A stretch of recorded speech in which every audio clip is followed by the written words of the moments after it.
introducción básicamente protocolar de los trabajos, que al fin y al cabo es lo más interesante de esta sección, y contaros un poco qué es lo que hemos hecho hasta ahora para el SEIC. Muchos de ustedes ya lo conocen, pero creo que vale la pena refrescarlo. Va a ser muy breve, un par de minutos nomás, para ver en qué marcos están estos dos trabajos que van a presentar Rodrigo Seni y Gonzalo Zunino.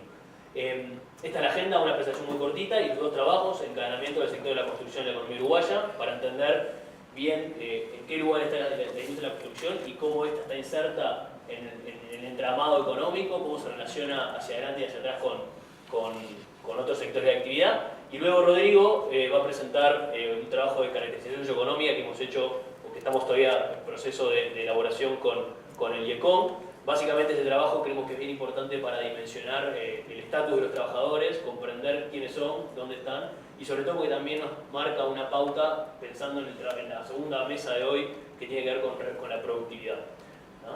Entonces, básicamente el centro, ustedes ya lo conocen, pero la idea del centro es generar conocimiento para el desarrollo de la industria de la construcción, y para eso la industria de la construcción abarca a todos los eslabones de la cadena: trabajadores, empresarios, reguladores y autoridades públicas.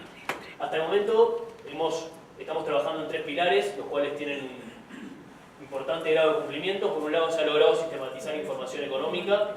Hay una biblioteca virtual de indicadores que tiene más de 200 indicadores que guardan relación directa o indirectamente con el sector.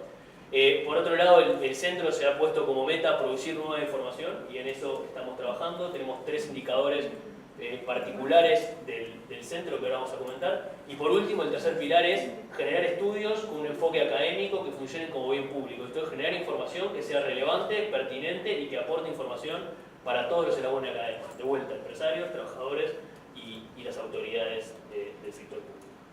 Toda la información está publicada en la página web, que es www.seic.uy. Los invitamos a visitarla a los que no lo han hecho hasta ahora. Y por ahora, estos son los 3 indicadores recurrentes que tenemos hasta ahora. Elaboramos una encuesta de expectativas en la construcción que básicamente releva el sentimiento de los empresarios, en particular de directores o gerentes del sector. Esto es una encuesta que ya va por su 12ª edición, que básicamente lo que hace es plantear cuál es el clima del negocio, o el clima en el sector y el clima de la economía. Después está el indicador líder en la industria de la construcción, que lo que busca es el famoso ILIC, que ya lleva casi 20 ediciones. Lo que busca es anticipar el Producto Bruto de la construcción en base a indicadores macro que permiten anticipar y entender los puntos de giro de la actividad en el sector. Y por último, construimos un indicador de maquinaria y equipos de la industria de la construcción, que lo que hace básicamente es aproximar la inversión en maquinaria y equipos del sector. La estadística pública no permite tener ese tipo de indicadores. En el SEIC, en base a información de importaciones de bienes de capital, hemos logrado aproximar cuál es el nivel de inversión de la industria. Y por último, se han publicado varios documentos de investigación en diferentes temas de interés. Lo interesante de esto, además de los temas que vamos a repasar ahora, es que estos documentos no son solo técnicos del centro, sino que el centro, en este enfoque de abarcar con integralidad al sector, trabaja con otras instituciones y es plural en ese sentido. Hemos hecho trabajos con CIMBE, con el Instituto Cuesta Duarte, con CIFRA y bueno, con el Instituto de Economía. Acá tenemos a Gonzalo, que es de CIMBE, y a Rodrigo, que viene en representación del Instituto de Economía.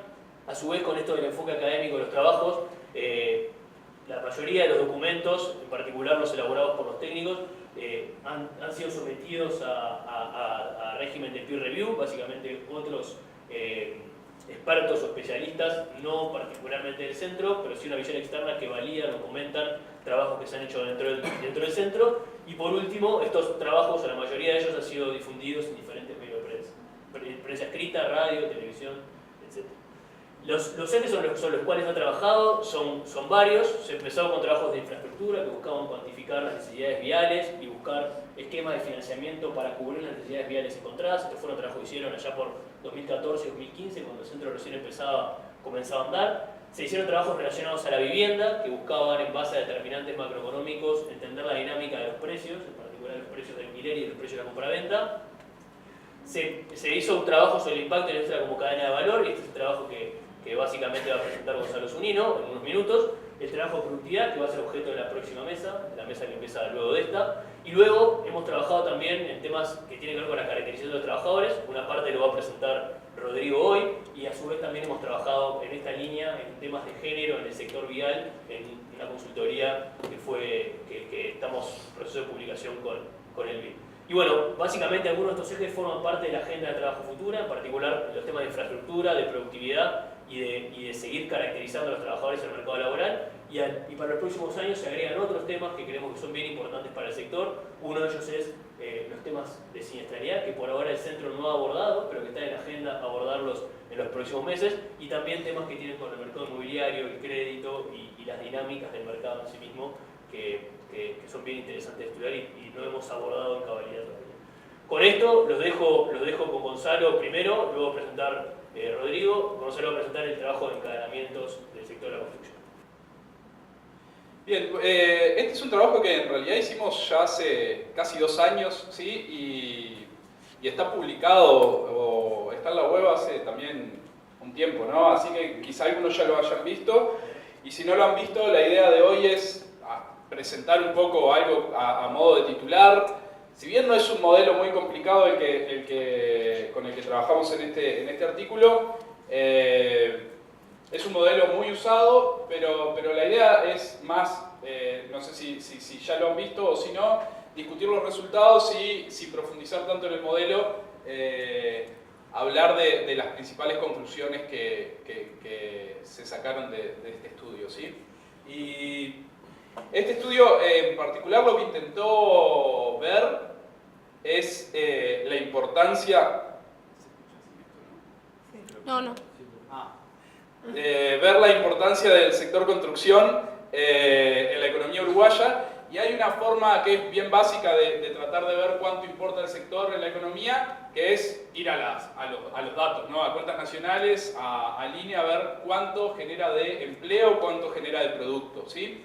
Y esos son datos que simplemente se obtienen de las estadísticas nacionales, ¿sí? Pero lo otro, que quizá es donde acá profundizamos un poco más, es ver qué tan inserto está el sector en la economía uruguaya. ¿Por qué? Porque hay algunos sectores que pueden de repente aportar al empleo, aportar al producto, pero que pueden funcionar más bien como enclaves, ¿sí? Sin estar muy interaccionar demasiado con el resto de la economía. Y esa es algo que hace importante, digamos, la interacción o no de los sectores con el resto de la economía. Es un elemento significativo a la hora de calificar qué tanto importan o no los sectores en un determinado conjunto económico, ¿sí? Entonces, lo que tratamos de hacer fue evaluar la contribución efectiva considerando los efectos directos que genera el sector y los impactos indirectos que genera vía esos encadenamientos con el resto de los sectores. Bien, y para eso se utilizó un modelo de insumo-producto, que como decíamos es un modelo relativamente sencillo, pero muy usado en la literatura, ¿sí? Básicamente para hacer este tipo de análisis o se va hacia modelos de equilibrio general, que son más sofisticados y más costosos, o esta es como siempre como la primera aproximación. Tiene limitaciones, que ahora la podemos comentar, pero siempre es una buena aproximación, es un buen ejercicio de introducción a ver la importancia de un sector, ¿sí? Y sus encadenamientos con los demás sectores. Dentro de las limitaciones, una limitación básica es que en el Uruguay, esto es si trabajáramos con la matriz de insumo-producto o si trabajáramos con un modelo de equilibrio general, ¿sí? La información que hay sobre interacciones de sectores es bastante limitada. De hecho, la matriz de insumo-producto que está disponible es una matriz del año 2005, ¿sí?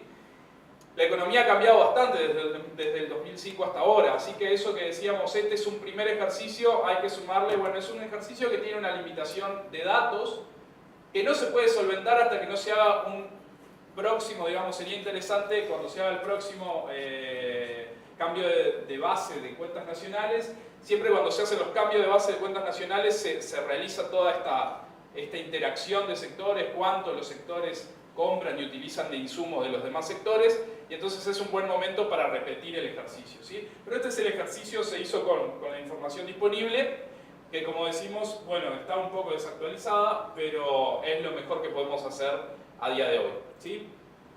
Bien, básicamente como para repasar algunos conceptos antes de ponernos a comentar los resultados y lo que encontramos.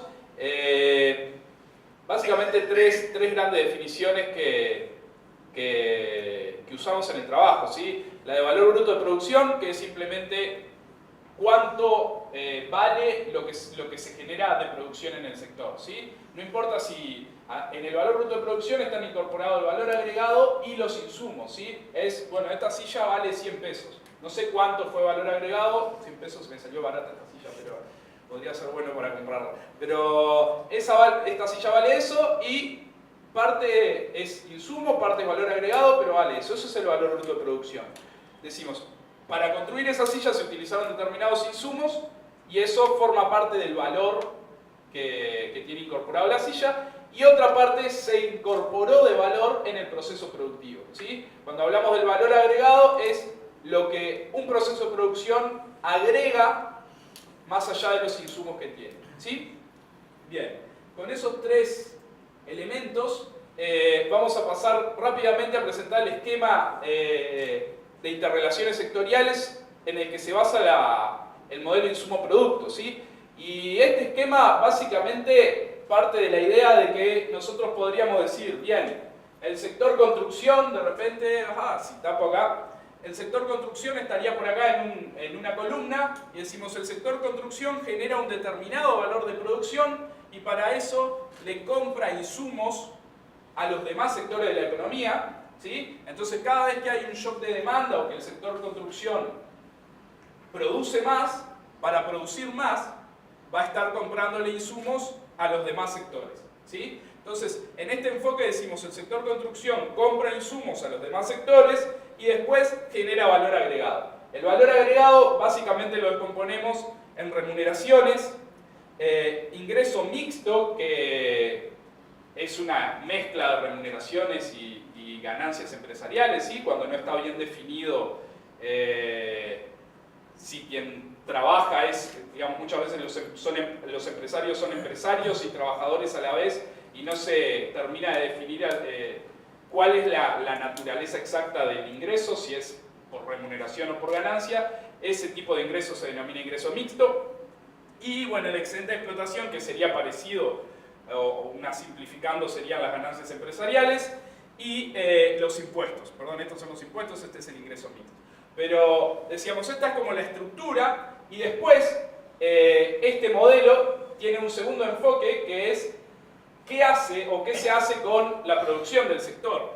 Y entonces el sector construcción estaría acá como una columna, pero también estaría como una fila, y podríamos decir el sector construcción le vende insumos a tal sector, a tal otro sector. Digamos, si vemos por fila, vemos a dónde se destina la producción del sector construcción, ¿sí? Entonces, decimos, cuando hay un shock de demanda en el sector construcción y el sector de construcción produce más, va a arrastrar o a generar encadenamientos sobre todos los sectores a los cuales les compra insumos, ¿sí?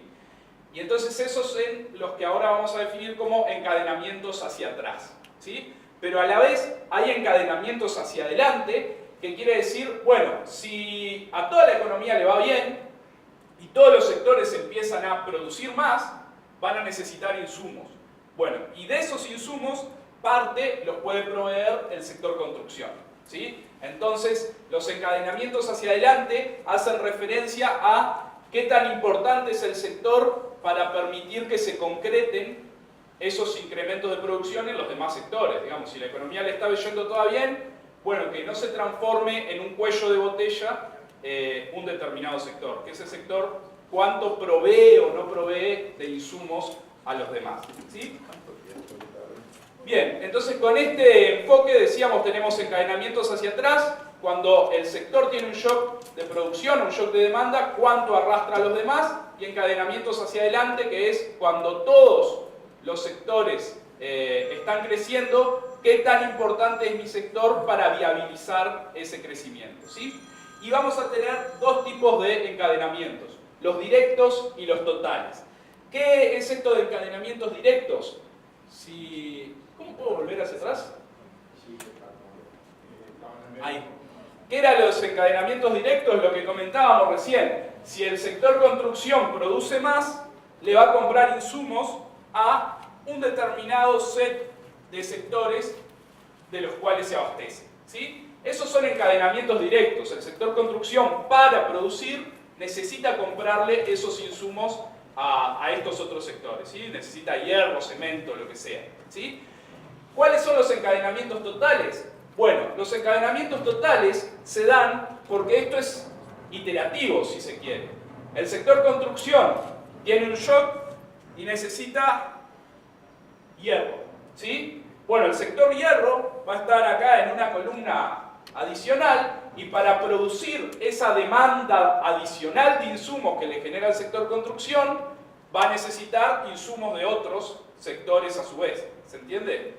Y entonces tengo un shock inicial en el sector construcción, tengo unos encadenamientos directos, esos otros sectores necesitan producir esos insumos adicionales para proveerle al sector construcción, pero para producirlos, a su vez, están demandando nuevos insumos. Y así se da, digamos, una iteración o efectos de segunda ronda, tercera ronda, y estos son efectos que se van agotando, ¿sí? Porque si tenemos un efecto inicial o un shock inicial sobre la producción de la construcción de 100, después demanda hierro por 20, bueno, tenemos un shock de hierro por 20 que demandará algo por 5, y así, digamos, esos efectos de segunda, tercera vuelta se van agotando, pero hay efectos más allá de los efectos directos, ¿sí? Y mientras más integrados estén los sectores a los que yo le demando insumos con el resto de la economía, más largo van a ser los efectos estos de segunda, tercera vuelta, ¿sí? Si yo le demando insumos todos los insumos que demando son importados, no estoy generando esas sucesivas iteraciones, ¿sí? Ese efecto multiplicador. Bien, acá tenemos graficados, basándonos en la matriz de insumo-producto del 2005, los encadenamientos directos, decimos, los que se dan en la primera rueda. No estoy generando esas sucesivas iteraciones. Del sector construcción, encadenamientos directos hacia adelante y hacia atrás. El sector construcción es el punto azul y los otros sectores son los puntitos rojos, ¿sí? De la matriz de insumo-producto. ¿Qué estamos viendo? Que el sector construcción, estos DBL serían los encadenamientos hacia atrás, así se le denomina, si leen el artículo está mejor explicado, ¿no? Pero esta es la denominación que se le da al indicador de encadenamientos hacia atrás, y estos serían los encadenamientos hacia adelante, ¿sí? El sector construcción tiene encadenamientos hacia atrás mayor al promedio de los sectores de la economía, es decir, es un sector que demanda insumos más que el promedio de los sectores, y hacia adelante está básicamente situado sobre el promedio, es decir, que es un sector que para viabilizar digamos, el crecimiento económico, para viabilizar el crecimiento de los sectores, tiene una importancia media, ¿sí? Al menos en sus efectos directos. ¿Qué pasa?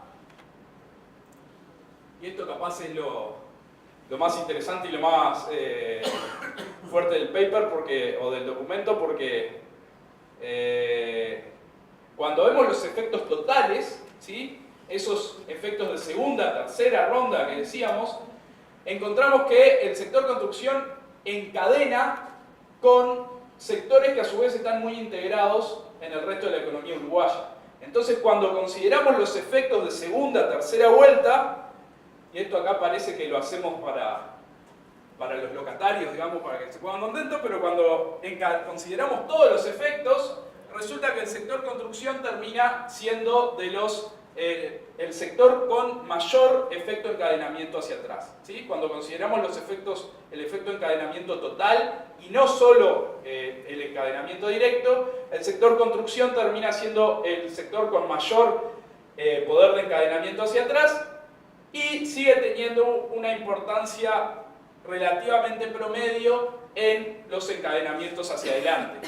¿Qué quiere decir esto? Básicamente que si el sector construcción tiene un shock significativo de producción, es capaz de generar mucho arrastre, ¿sí? Y cuando la demanda, cuando la economía está creciendo, el sector construcción no es un sector de importancia promedio a la hora de viabilizar o no que se concrete el crecimiento económico, ¿sí? No es un sector clave a la hora de que pueda ser un cuello de botella, pero tampoco es un sector de una importancia marginal, ¿sí? Es un sector que tiene una importancia básicamente promedio a la hora de permitir o no permitir, viabilizar o no viabilizar el crecimiento económico general, ¿sí?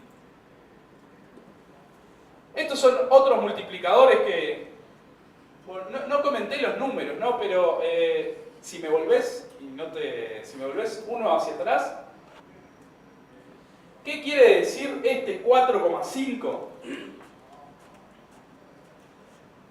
Que si el sector construcción tiene un empuje de demanda por 100, vía las iteraciones que genera sobre los demás sectores, ¿sí? Ya de arranque, bueno, si tengo un empuje por 100, el valor bruto de producción del total de la economía, como la construcción es parte del total de la economía, ya de arranque va a aumentar 100, ¿sí? Decimos, el valor bruto de producción global es la suma de los valores brutos de todos los sectores. Entonces, si el valor bruto de producción de la construcción aumenta 100, el valor bruto de producción global va a tener que aumentar 100.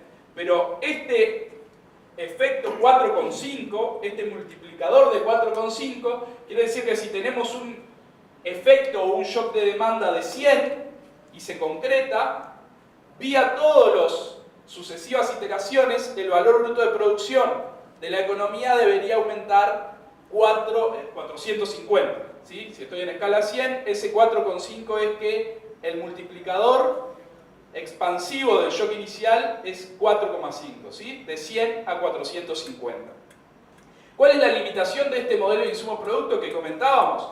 Bueno, que estos multiplicadores en el fondo hay que interpretarlos como un efecto de máxima. ¿Por qué?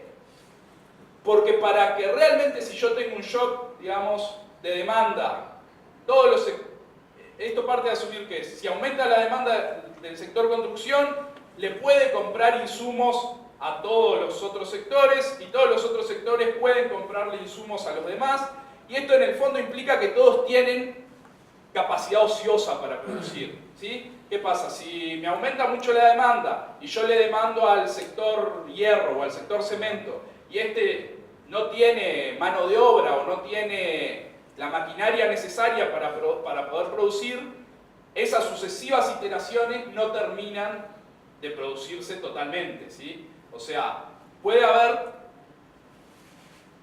en alguno de esos sectores con los que interactuó ciertos cuellos de botella que no permitan que todas las iteraciones se completen efectivamente, ¿sí? Puede ser que por el camino ese shock de demanda de que todos quieren producir más termine generando que algunos de los sectores no encuentran mano de obra disponible para poder concretar esa mayor producción, ¿sí? Entonces ahí es que decimos, este efecto, o esa es la principal limitación de este modelo de insumo-producto, que en el fondo si la economía está lejos de su nivel tendencial, es decir, si hay capacidad ociosa, el multiplicador efectivo seguramente se acerque a ese 4,5. Si la economía no tiene demasiada capacidad ociosa, puede ser que parte de esos empujes de demanda, en lugar de concretarse en multiplicador de producción, terminen presionando sobre algunos precios, ¿sí? Si hay algunos insumos o, en particular, la mano de obra que pueda actuar como cuello de botella, ¿sí? Pero el efecto de máxima sería ese multiplicador de 4,5. Bien, y estos multiplicadores calculados a partir de la matriz de insumo-producto, los podríamos hacer sobre el valor bruto de producción y sobre alguno de los otros componentes que nos puedan resultar de interés. Y acá entonces calculamos en el documento un multiplicador de salarios, un multiplicador de valor agregado bruto, ¿sí? Que por ejemplo el multiplicador de valor agregado bruto del sector construcción está en 1,8. La lectura es análoga a la que hacíamos hoy. Si el sector construcción tiene un shock de demanda por 100, el valor agregado bruto general de la economía, ¿sí? Lo que es a nivel de cuentas nacionales termina siendo el equivalente al PBI de la economía, aumentaría en 180, ¿sí? ¿Por qué? No son esos 180 a todos de la construcción, ¿sí? Son esas iteraciones que decíamos. Tenemos un valor agregado, un multiplicador del valor agregado bruto de 1,8, que si nos fijamos en rojo tenemos el multiplicador promedio de los sectores. Es decir, el sector construcción, quizá por su efecto sobre las remuneraciones, pero también sobre el excedente de explotación, donde en ambos casos es significativamente mayor al efecto promedio sectorial, termina generando un mayor impacto sobre el valor agregado de la economía, ¿sí? Un shock sobre el sector construcción se multiplica de forma muy buena sobre la economía. Acá tenemos entonces su efecto, o el multiplicador de salarios, multiplicador del excedente de explotación y multiplicador del ingreso mixto. Este es un multiplicador de impuestos, pero los impuestos que están considerados ahí no son todos los impuestos, ¿sí? Son básicamente los impuestos sobre la producción y los productos, que son los que están diferenciados en la matriz de insumo-producto, ¿sí? Digamos, hay otro tipo de impuestos que seguramente se verían afectados si decimos que un aumento del sector construcción impacta sobre los salarios, eso seguramente impacte sobre el impuesto a la renta de las personas físicas, ¿sí? Ese impuesto a la renta de las personas físicas no está considerado en este multiplicador de impuestos, ¿sí? Eso está más detallado sobre a qué tipo de impuestos se está haciendo referencia, está más detallado en el documento, ¿sí? Pero en el caso del multiplicador de impuestos no necesariamente es un multiplicador de máxima, sino que hay algunos tipos de impuestos que no están siendo considerados. Pero entonces estamos viendo que en el caso de los multiplicadores totales, el sector construcción tiene un desempeño en general en estos multiplicadores hacia atrás, digamos encadenamientos, un desempeño mejor a lo que es el promedio sectorial de la economía. Es decir, hay otros sectores que se parecen mucho más a un enclave comparado con lo que es el sector construcción, que lejos de ser un enclave habíamos visto que en esos multiplicadores hacia atrás es el que tiene el mayor efecto de encadenamiento cuando se consideran los encadenamientos totales. Bien, entonces conclusiones. Básicamente que los encadenamientos del sector son muy significativos, ¿sí? Entonces, una cosa que más allá del 5,5, ese promedio de aporte al PBI que habíamos dicho, promedio de los últimos 10 años, creo que era cuando se hizo el documento, así que, pero puede haber variado marginalmente, pero más o menos. Entre ese, digo, más allá de ese 5% de aporte al PBI, más allá de ese 8% de aporte a la mano de obra, digamos, cuando uno analiza la importancia del sector, hay que destacar que es un sector muy integrado con el resto de la economía, ¿sí? Y básicamente, habíamos dicho, destaca por su capacidad de arrastre. Está más integrado cuando consideramos esos encadenamientos hacia atrás que cuando consideramos los encadenamientos hacia adelante, donde el desempeño es más cercano al promedio de la economía, ¿sí? Y bueno, y ahí decíamos, el multiplicador del valor bruto de producción, 4,41, hoy estaba más cerca en el gráfico parecía más cerca de 4,5, pero entonces un aumento de 100, un aumento de 100, 441, y un efecto multiplicador sobre el valor agregado bruto de 1,79. Y de nuevo, destacamos que lo principal que se obtiene del estudio es que podría considerarse más un sector impulsor que un sector receptor, ¿sí? Que a la economía le vaya bien no necesariamente derrama tanto sobre el sector construcción. Tiene un derrame que tampoco era tan marginal, era un derrame promedio. Pero sí el efecto hacia atrás, como sector de impulso, tiene un efecto multiplicador muy significativo, ¿sí? Y bueno, y por acá, no sé si tienen alguna pregunta. Básicamente, decíamos, no No desarrollamos el modelo, el documento está publicado, pero es un modelo no tan sofisticado, aunque digamos, no, yo creo que no se necesita ser experto en economía para entender el documento, pero cualquier cosa a las órdenes, si tienen preguntas, ¿sí? Si no lo han leído, capaz ya lo leyeron, porque como decíamos, lo hicimos hace básicamente 2 años o año y medio, y hace ya como un año que está colgado, ¿no? Bien, por acá terminamos la presentación.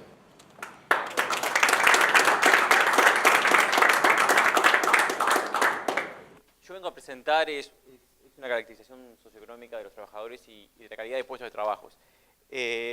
Nosotros en el Instituto de Economía, cuando hacemos este tipo de trabajos, nos interesa bastante hacerlos porque tengan algo académico, ¿no? Algo que nos deje a nosotros, desde el punto de vista de nuestro rol de académicos. Entonces, nosotros nos interesaba hacer trabajo primero porque la industria de la construcción tiene algunas características que para la gente que trabajamos en el mercado laboral son muy atractivas. Por un lado, la formación de capital humano en la industria de la construcción es una formación de capital humano en el trabajo y formación de capital humano específico, y eso es particular y para los académicos es sumamente interesante en el estudio. Luego, otra cosa que la industria de la construcción tiene particular es que en el periodo que vamos a analizar nosotros, que es 95-2014, es una de las pocas sectores en Uruguay que mantuvo consejos de salario durante todo el periodo. Entonces, eso también es muy interesante, sobre todo cuando analizamos las remuneraciones en Uruguay en los últimos 20 años, como estamos haciendo ahora. Luego es un sector que tiene una alta informalidad. Nosotros vamos a trabajar con encuesta continua de hogares, hablando muchas veces nos intercambio con Alfonso y con Santiago. Yo sé que ustedes están más acostumbrados a hablar de sector formal y hablar de trabajar con los registros administrativos. Nosotros trabajamos con encuesta continua de hogares y agarramos toda la otra parte que son los cuentapropistas, las pequeñas empresas y los informales. Entonces es un sector con altísima informalidad y eso también tiene un rol sumamente interesante para nosotros. Luego porque hacer estudios de 20 años nos permiten analizar el ciclo, y en estos últimos 20 años el ciclo es muy activo en Uruguay. Y último punto, porque nosotros vamos a usar unas bases que nosotros trabajamos en el Instituto de Economía, que son bases compatibilizadas de las encuestas de hogares. En el Instituto de Economía nosotros, y el grupo que yo trabajo, que es el Grupo de Economía Laboral, hacemos un esfuerzo muy importante en compatibilizar encuestas continuas. ¿Qué quiere decir esto? Las encuestas continuas, ustedes sabrán, a lo largo del tiempo han ido cambiando marcos muestrales, han ido cambiando las preguntas, han ido cambiando un montón de cosas, y nosotros hacemos un esfuerzo muy grande de mantener series largas de preguntas, de ingresos y demás, que sean comparables en el tiempo. Y esto nos permite también poder haber ido a viejos disquetes y encontrar bases del 81, y tenemos las bases estas desde el 81 compatibilizadas. Y eso es un valor para nosotros porque eso es algo que nosotros ofrecemos a quien quiera trabajar esas bases, esos microdatos, que el IN los publica, nosotros los compatibilizamos y se los damos a quien quiera trabajar con ellos. Entonces, una cosa importante, nosotros trabajamos con los trabajadores de la industria de construcción, pero que se autoidentifican. No son quienes están en la caja de la construcción o en los registros administrativos de la industria de la construcción. No, nosotros es por SIU, es decir, ¿dónde trabaja usted? Rama, construcción, fin. Si eso es administrativo, construcción. Eso es como nosotros identificamos. Entonces, es un poco distinto también a los trabajadores de la industria de construcción que capaz que ustedes tienen como referencia, ¿sí? Y después trabajamos solamente con quienes lo declaran como ocupación principal, esto es la ocupación de mayores ingresos, ¿sí? Hay un grupo importante, es decir, más o menos el 93% de los trabajadores que lo declaran como principal. Hay un grupo importante que lo declaran como ocupación secundaria. Nosotros eso no lo tomamos en cuenta porque las ocupaciones secundarias y las decisiones de tener ocupación secundaria son mucho más complejas, y nosotros en este caso escapamos a la complejidad y vamos hacia lo más simple, ¿sí? Es una característica que tenemos los economistas, ir hacia lo más simple. Entonces esta es más o menos el esquema de la presentación. Voy a un poco de características generales. Luego vamos a centrarnos en la calidad del empleo, la formalidad, las horas de trabajo, el tamaño, después un punto importante que son las remuneraciones, y luego un capítulo de vulnerabilidad y pobreza, y luego una síntesis para... Yo estoy acostumbrado a que la gente me pregunte y me interrumpa y me cuestione en el medio, así que si ustedes tienen ganas de hacerlo, lo hagan. Yo me siento más cómodo que me interrumpan en el medio, pero si no quieren hacerlo, no. Venga, no. Entonces, ¿qué vamos a ver? Esto es, no se ve absolutamente nada, pero podemos ver. Es decir, la gráfica lo que muestra son la gráfica clara es el total de trabajadores en la construcción, y la gráfica oscura es el porcentaje, ¿sí? del empleo total, ¿sí? Entonces, el eje derecho era la cantidad de trabajadores, el eje izquierdo era el porcentaje. Entonces, como decía Gonzalo hace un rato, estamos trabajando en un torno de un 8% en el total de ocupados en el periodo. Ahí vemos cómo sigue el ciclo, ¿no? Es decir, el comportamiento procíclico en términos absolutos y en términos relativos, es decir, no solamente en términos absolutos en cantidad de trabajadores, sino también en términos relativos, lo que quiere decir que en realidad el comportamiento de la industria de construcción es mucho más cíclico que el resto de la economía, ¿sí? Vemos que el máximo en cantidad de trabajadores se logra en el 2014 con 120.000 ocupados. La mayoría son hombres, es decir, hay un 96% de varones, aunque las mujeres pasan de un 2% en el 95 a un 4% en el 2014. ¿Sí? Esa duplicación en la participación es con aumento en términos absolutos, es decir, en términos absolutos aumenta muchísimo más. Y la edad promedio es similar al resto de la economía. Nosotros vamos a trabajar, esta presentación vamos a comparar la industria de la construcción muchas veces con el resto de la economía. El resto de la economía son todos el resto de los sectores que no son de construcción, ¿sí? Eso es un apunte metodológico, ¿sí? Entonces, esto sería cómo se comportan. Y respecto a la educación, encontramos, ahí se ve absolutamente menos del que anteriormente, vemos que los trabajadores de la industria de construcción tienen un nivel educativo en educación formal, ¿sí? Menor que el resto de la economía, ¿sí? Entonces, esa educación formal, ¿sí? Y las tendencias de la educación formal son crecientes, son levemente crecientes, es decir, en el periodo, el resto de la economía aumenta más o menos 1,5 años de educación formal en 20 años, en la industria de la construcción aumentan 1,3, ¿sí? Es decir, la brecha se aumenta, aunque en términos relativos aumenta más los trabajadores de construcción que el resto, la brecha aumenta, ¿sí? Y a su vez, si analizamos cómo es el clima educativo del hogar de los trabajadores de la industria de la construcción, vemos que ese clima educativo también es menor que en el resto de los trabajadores. ¿Qué es el clima educativo? Agarramos todos los individuos que tienen más de 21 años del hogar y calculamos los años de educación, ¿sí? Entonces vemos que el 75% de los trabajadores de la industria de la construcción viven en hogares que tienen 10 o menos años de educación en promedio de esos individuos de 21 años o más, ¿sí? Entonces, vemos que tienen un nivel educativo menor, un nivel educativo formal menor, y que viven en hogares con clima educativo también menor, ¿sí? Cuando analizamos, por ejemplo, cuál es la cobertura de salud que tienen estos trabajadores, vemos que en porcentaje es mayor que el resto de los ocupados, ¿sí? La línea clarita, que es la salud pública, ¿sí? Acá hay un vínculo directo con la informalidad, ¿no? La formalidad en Uruguay da acceso a la salud mayoritariamente privada, porque quienes acceden, bueno, ahora al sistema integrado de salud, pero antes a lo que era DICE, acceden a la salud generalmente mutualitas y demás, pero vemos que, es decir, en la industria de construcción, un vínculo muy importante con la informalidad, vemos que la participación es mucho mayor de la salud pública, ¿sí? Y cuando hablamos de dónde viven estos trabajadores, vemos que se concentran en 3 departamentos, el resto de los trabajadores también se concentran en estos 3 departamentos, en un 60% se concentran en Montevideo, Canelones y Maldonado. La diferencia es que cuando en el resto de los sectores económicos un 50% vive en Montevideo, para la industria de la construcción esto no es así, es un 40% que vive en Montevideo y hay una mayor participación de Canelones y Maldonado como lugar de residencia, ¿sí? Entonces, esta sería como, bueno, la característica general y qué características son distintivas o diferentes de los trabajadores de la industria de construcción con respecto a los trabajadores de otros sectores, ¿sí? Entonces ahora vamos a la formalidad, ¿sí? ¿Qué es la formalidad? En este trabajo nosotros lo que hacemos es usar como definición de formalidad, ¿sí?, el aporte a la seguridad social, ¿sí?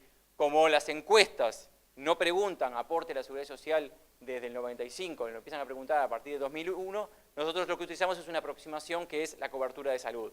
Pero cuando agarramos del 2001 la pregunta de aporte a la seguridad social, da exactamente igual que cobertura de salud, entonces es una aproximación muy buena para usar. Entonces vemos que para el resto de la economía lo que pasó fue que hay un proceso de formalización, ¿sí? La informalidad pasa de un 40% a un 22% en esos 20 años, en la construcción pasa de un 56% a un 42%. ¿Sí? Vemos que en la construcción tiene un alto componente de trabajadores informales, es decir, de trabajadores que no aportan a la seguridad social, ¿sí? Y están en niveles de 2014, aunque haya aumentado mucho la formalización, están en niveles de 2014 como en niveles del resto de la economía en el 95. Esto pasó porque en términos absolutos, los informales se mantuvieron en número y se duplicaron los formales. Los formales pasaron de unos 30.000 al inicio del periodo a unos 60.000 al final del periodo, y los trabajadores informales se mantuvieron en la misma proporción. ¿Sí?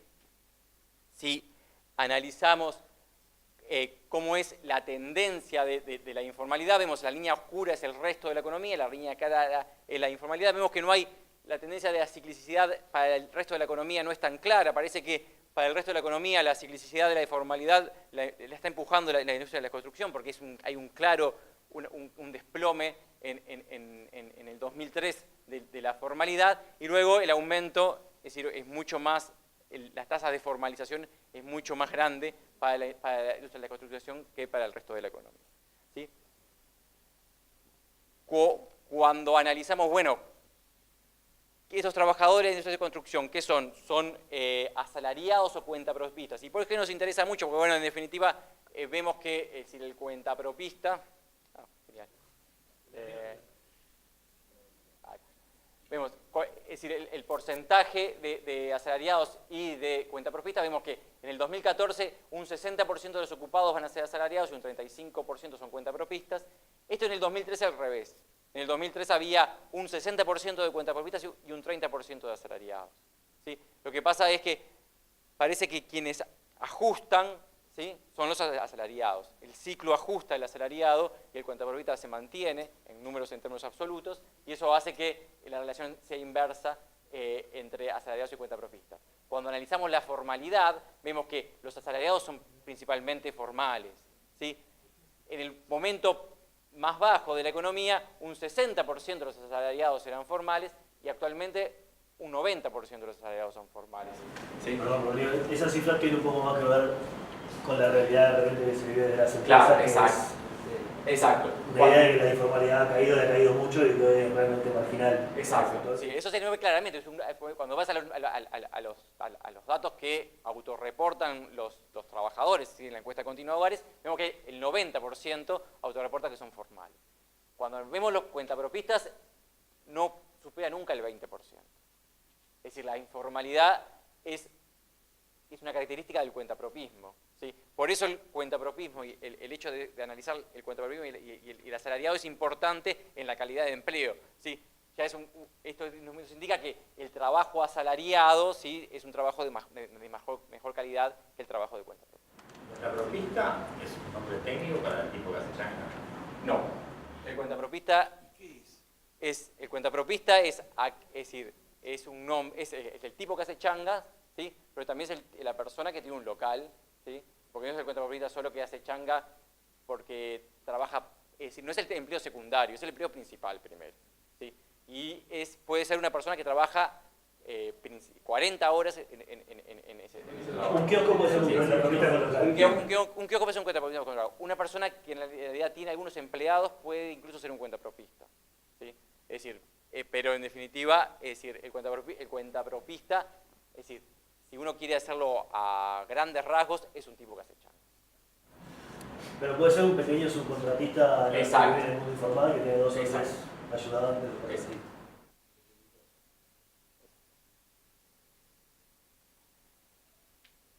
Si analizamos cuál es el tamaño de las empresas que trabajan estos trabajadores, vemos, con respecto a las horas primero, las horas vemos que el 70% de los asalariados trabajan más de 40 horas o más. ¿Sí? Cuando analizamos los cuentapropistas, solo el 30% trabajan 40 horas o más. ¿Sí? Cuando analizamos en qué empresas trabajan, ¿sí? Por el tamaño de esas empresas, vemos que este clarito son 10 o más empleados, el oscuro son menos de 10 empleados. Vemos que este es el 2003, ¿sí? Cuando en el momento bajo del ciclo se juntan, es decir, el 50% trabajan en empresas de más de 10 empleados y 50 en empresas de menos de 10 empleados. Esto también nos indica que los asalariados, ¿sí? En el ciclo caen, se desploman los asalariados, pero se desploman principalmente las empresas grandes. Y las empresas chicas empiezan a aumentar, es decir, empiezan a aumentar las empresas chicas que son más cercanas a la informalidad, son más cercanas a esas características. ¿Sí? ¿Por qué? Porque cuando analizamos empresas de más de 50 empleados, siempre el 90% son formales. Cuando analizamos empresas de 2 o 4 empleados, solamente el 30% son cotizantes, son formales. Nuevamente, es decir, dentro de los asalariados, el tamaño de la empresa tiene una relación directa con la formalidad. Las empresas grandes dan trabajo de mayor calidad, porque son trabajos formales, y las empresas chicas trabajo de peor calidad. Pero obviamente son susceptibles al ciclo. Entonces ahora vamos a analizar todo el capítulo de remuneraciones. Nosotros por remuneraciones acá consideramos todas las remuneraciones que declara tener el trabajador. No solamente sueldos, sino sueldos en especies, viáticos que no son rendibles, salario vacacional, aguinaldo, está todo metido en esta remuneración. ¿Sí? Acá vemos que el claro, la gráfica clara es la construcción, la gráfica oscura es el resto de la economía. ¿Sí? Vemos que hay 3 periodos claros, ¿no? Un periodo que es hasta el 2001 más o menos, que van juntas, ¿sí? Esto es un 100, es un número índice, ¿sí? Un periodo que van juntas, ¿sí? Luego un periodo entre 2001 y 2009, por ahí, que la construcción va por debajo del resto de la economía, y luego un periodo que empieza a ir por encima de la economía. ¿Sí?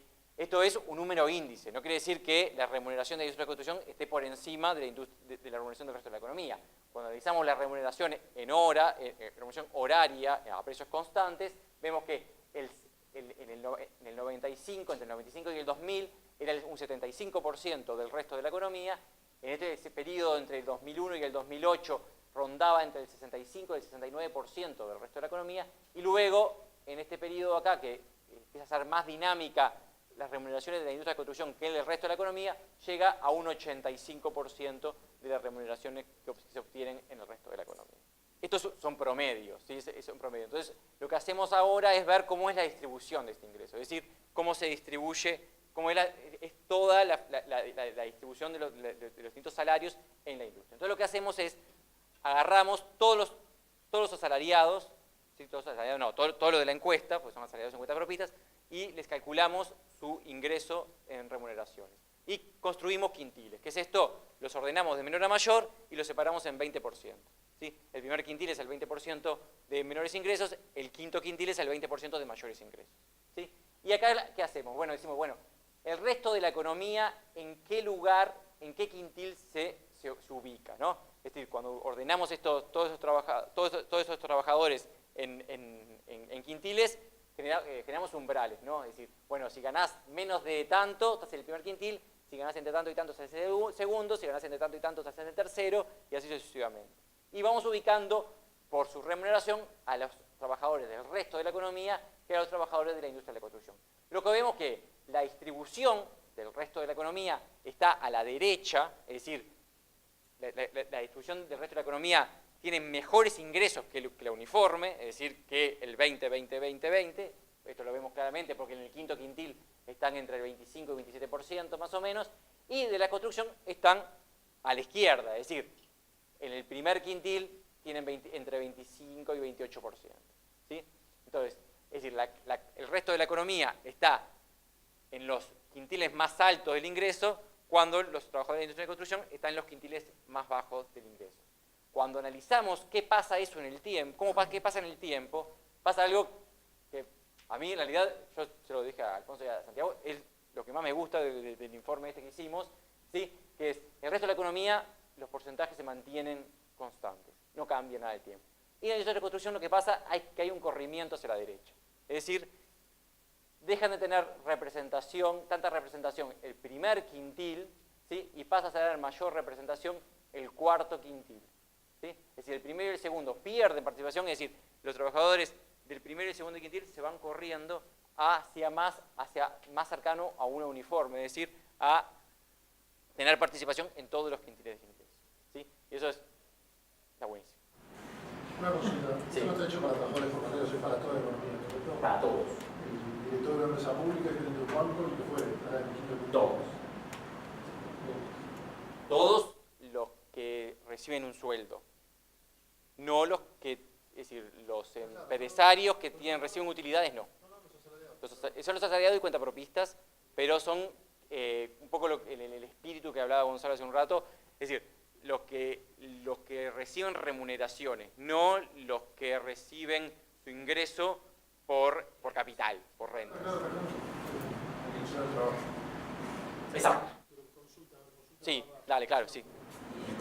Se entiende que se está poniendo ese cuarto, hasta el tercer y cuarto quintil, lo decía por estos años. Sí. O sea que si la masa obrera, que se están son trabajadores jornaleros, Sí. y hemos logrado de alguna manera como sector que se empiecen a poner escolar para introducir en el tercer y cuarto quintil, se está mezclando seguramente esa masa obrera con trabajadores quizás de un cuarto, de un laboratorio. Ahora vamos a ver un poco por nivel educativo, porque en realidad acá lo que estás viendo es que capaz que, es decir, la masa se suma al... Y ojo, que nosotros acá tenemos en cuenta los administrativos también, porque son todos, es decir, no tenemos solamente jornaleros, tenemos a todos. Entonces, en realidad, si vos ves la participación que tienen en el quinto quintil, sigue siendo bastante baja, pues se pasaron de un 10% a un 13%. El quinto quintil, es decir, tiene una participación relativamente baja con respecto al 20% que sería el benchmark de igual que para todos, ¿no? De todas formas, hay un corrimiento que no hubiera sido posible explicarlo por los administrativos de la construcción. Hay un corrimiento que no es posible explicarlo. No, claro, exactamente. No es posible y lo vamos a ver. Son el 11%, nosotros tenemos estudiado. Lo vamos a ver. 11% son administrativos y técnicos, que no es de presencia. No es menor, pero Pero yo digo de los formales. No, ahora vamos a ver los formales y lo vamos a ver por nivel educativo y explica un poco mejor esto. ¿Sí? Vamos a verlo por formales y por nivel educativo que es lo que explica. En definitiva, sí, lo que yo digo es que vos podés explicar capaz que esta caída de 6 puntos del 1 y que aumenta el 3, capaz que y el 3 se mantiene constante, pero esta caída del 1 y que se van corriendo del 2 al 3 y del 3 al 4, entonces los que estaban en el 1 antes se pasaron al 10 o al 3. Es decir, no que se corren del 1 al 4, a eso me refiero, ¿no? En definitiva. Es decir, entonces, cuando analizamos las remuneraciones con respecto a los asalariados y a los no asalariados y a los cuentapropistas, vemos que la oscura son los asalariados y la clara son los no asalariados. Es decir, en los últimos años hay un despegue de los asalariados con respecto a los no asalariados. Va a tener tendencias similares, es decir, va a estar al momento los asalariados, estos son remuneraciones horarias, ¿no? Por encima de los asalariados, pero en los últimos años, a partir de 2008-2009, se despegan los trabajadores asalariados con respecto a los no asalariados, ¿sí? Nuevamente, acá son todos trabajadores de construcción, ¿no? Entonces cuando vemos las distribuciones, ¿sí? Las distribuciones están todas corridas a la derecha, ¿sí? Pero están todas corridas a la izquierda, ¿no? A la izquierda del uniforme, ¿sí? Pero los asalariados están a la derecha de los no asalariados, ¿sí? Los no asalariados representan entre un 25 y un 30% en el quintil 1, ¿sí? Cuando los asalariados, ¿sí? En el 2014 son solamente el 17%. ¿Sí? Entonces, los trabajadores, la distribución de los trabajadores asalariados incluso está mucho más a la derecha de lo que habíamos hablado hasta hace un momento cuando consideramos toda la industria de la construcción.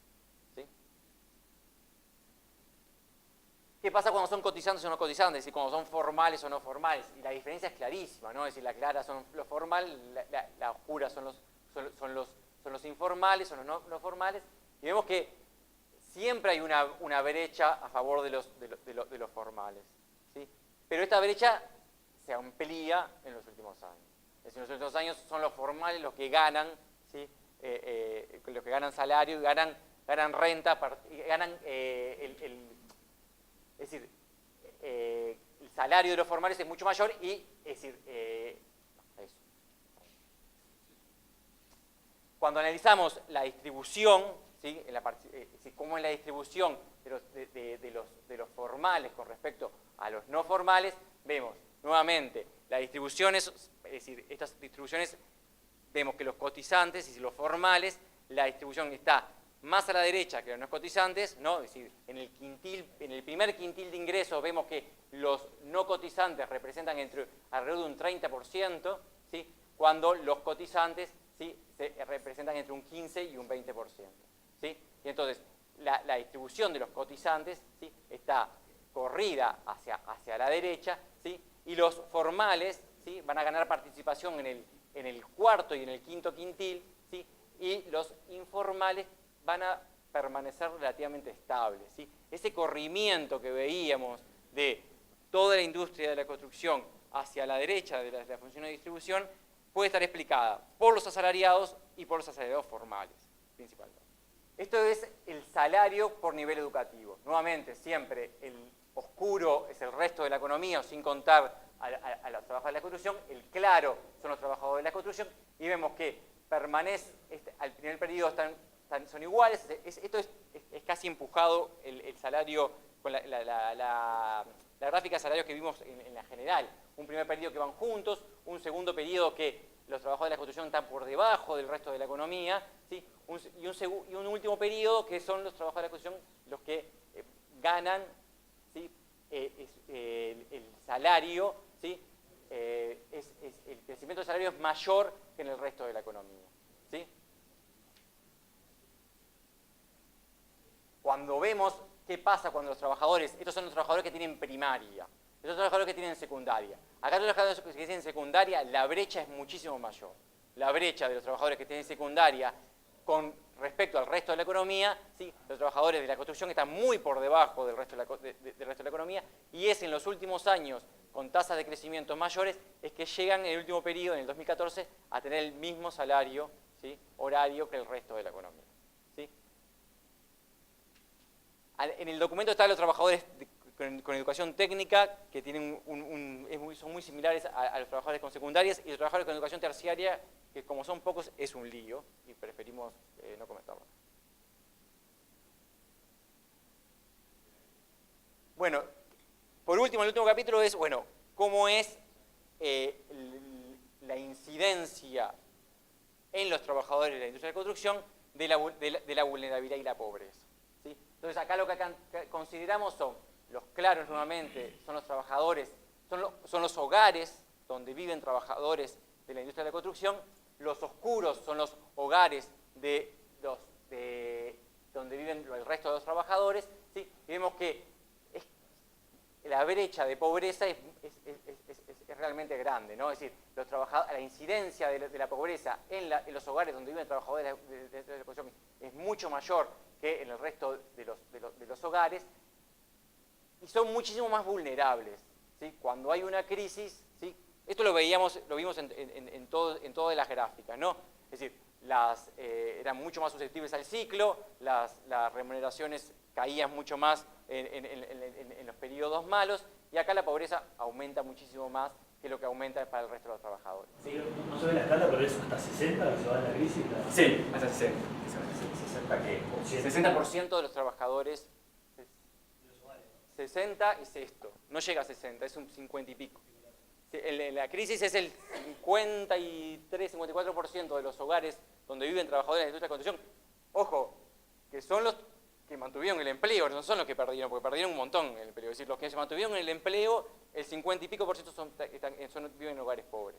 Es decir, eso es lo que da muestras de la vulnerabilidad que tiene el empleo. En definitiva, lo que veíamos era, en la parte baja del ciclo se destruía trabajo asalariado, se destruía el trabajo asalariado de empresas grandes, se distribuía el trabajo formal, entonces lo que quedan son trabajos asalariados de empresas chicas, informales, cuentapropistas, ¿sí? Y entonces la pobreza se dispara. Lo que vemos en los últimos años es una marcada disminución de la pobreza, pero que incluso en el 2014 no llega a los niveles del resto de la economía. Ahí sigue manteniendo una brecha positiva en pobreza con respecto al resto de la economía.